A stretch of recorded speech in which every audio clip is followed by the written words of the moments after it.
Spice and Wolf, Merchant Meets the Wise Wolf is the 2024 reboot of the Spice and Wolf anime from 2008. This version of the anime is a lot closer to the original light novels that it was based off of.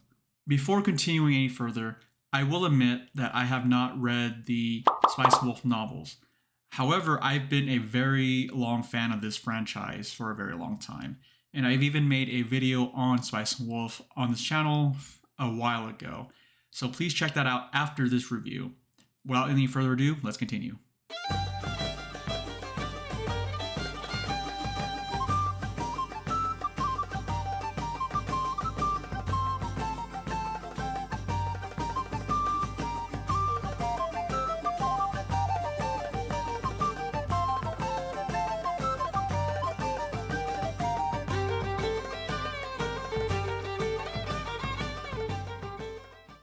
This reboot does a very good job of introducing new fans to the franchise and for old fans to be reacquainted with the world of Spice and Wolf. Spice and Wolf is about a traveling merchant named Craft Lawrence meeting Hollow the Wise Wolf, and the two of them traveling together on a very long journey up north to her homeland of Yoitsu. During their journey together, they learn about each other and the world around them through the medium of economics, which is something that is fairly universal no matter what time period you're living in. While the economic aspects of Spice and Wolf does play a major part in the story, it is not the main driving force. The main driving force of the story is the interaction between Lawrence and Hollow and their need for companionship with each other.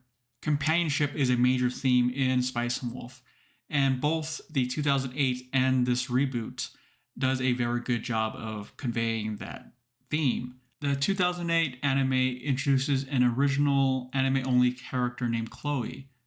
She was supposed to be a love interest for Lawrence, and I honestly never really felt that chemistry between them when I watched it way back in the day. It seems like she was being a little sistered by him, if you know what I mean. Like, he was friend-zoning her, even though, she wanted to get with him. She becomes one of their, I guess you could say, villains, and threatens to turn Hollow into the church for being a pagan god. This doesn't make her look good, and it just makes her come off as a pick-me that wasn't picked by Lawrence. And overall, it doesn't really add anything to the story, in my opinion. In the reboots, the character of Chloe is replaced by a character from the light novel named Yurei. He serves as a very good introduction to what is going to be the major antagonist throughout the reboot, which is the church itself. If you know your European history, the church was a major cultural and economic force for a very long time in Europe. Yurei sees Hollow as a representation of the past, no longer needing to worship her for a bountiful harvest. With innovation in farming techniques, she's no longer really relevant in his eyes. With the church being a major force in the world of Spice and Wolf, worshipping a pagan god is seen as taboo and frowned upon, and it could have economic impact on your village. The church is always looming over Lawrence and Hollow during their travels. It serves as an obstacle for them to overcome, and at the same time, it's something that they could take advantage of. This is shown very well in the reboots of the anime, especially during its final arc. There's going to be some light spoilers ahead. If you don't want to hear what they are, here is the timestamp to skip ahead. In the final arc, there are two characters named Elsa and Evan. Elsa is a nun living in a pagan village, and she manages the church there. Evan is a young grain miller who is trying to be a merchant like Lawrence. And let's say he's rather smitten with Elsa. Elsa and Evan are a reflection of Lawrence and Hollow. Evan is young and brash and doesn't think about his actions, while Lawrence methodically thinks about every single move he makes before he executes on it. Elsa and Hollow are both very smart and very talented. However, both of them are opposites in the sense that Hollow is a pagan goddess, while Elsa worships the one true god, or the stand-in for the Christian god in the world of Spice and Wolf. As mentioned earlier, Elsa lives in a pagan village where she maintains a church. Her mentor died and passed the church down to her. And while he was alive, he did a lot of research on pagan gods and legends. And it was something that he was very interested in. The reason for this is he wants to have his faith validated that what he was believing in was true. And this is where Holo and Lawrence comes in after getting a tip that there is information about Yoitsu in this village.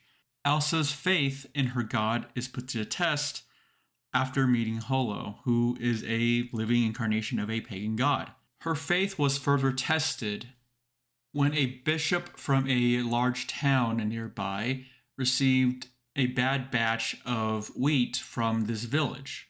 That was all they needed to do an inquisition in this village, making them renounce their faith in their pagan god and to be compensated for the bad batch of wheat that they received. Elsa decides to stand up against the church, and after getting help from Holo performing a miracle, the church decides to leave him alone, and Lawrence was able to renegotiate a better deal for the village. And Elsa's faith in her one true god still remained strong. She concludes that if a pagan god like Holo is real, then her one true god must be real as well. And this part is where the spoilers end. The 2024 anime does a very good job of introducing a lot of complicated ideas very well in its story. It does not treat its audience like children. It treats you like an adult. The dialogue, whether you're watching in Japanese or in English, it's very, very well written. And it does feel like how two adults would converse. The English dub is absolutely fantastic. I am very glad that they were able to get the two main actors, Brina Palencia as Holo and J. Michael Tatum as Lawrence. They did a fantastic job in both the 2008 and 2024 anime, and they're what hold the anime together. The reboot also went with a different art style, which I think was a good choice. This art style is closer to the light novel's art style. The original anime had a, in my opinion, fairly generic art style that was pretty much what anime looked at that time. While it is very well animated, I don't think it really stands out all that much. The original anime focused a lot on the romance between Holo and Lawrence, with that finale ending with the both of them together and realizing their love for each other. And that's really it. With the reboot, the first and last episode pretty much spoils that they're going to get together. The first episode opens with Holo telling her daughter a story of how they met. And the last episode has Holo telling her daughter that there's more stories to be told. A second season has been confirmed after the last episode aired in Japan, which is fantastic news for fans of the anime. And here are my final thoughts on this anime. I think this reboot is absolutely fantastic. It does an amazing job of introducing new fans, and it does a great job of welcoming old fans back to this world.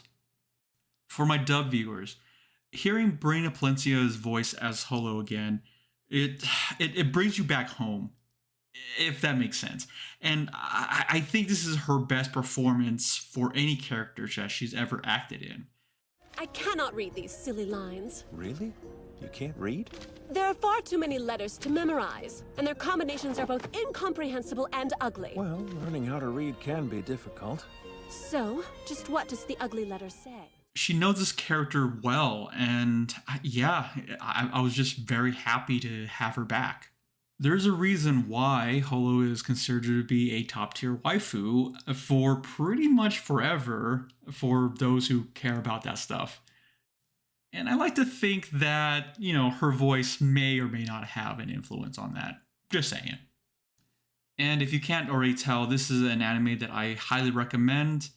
And again, please do check out my video I did about a year or so ago on Spice and Wolf. I think it holds up pretty well.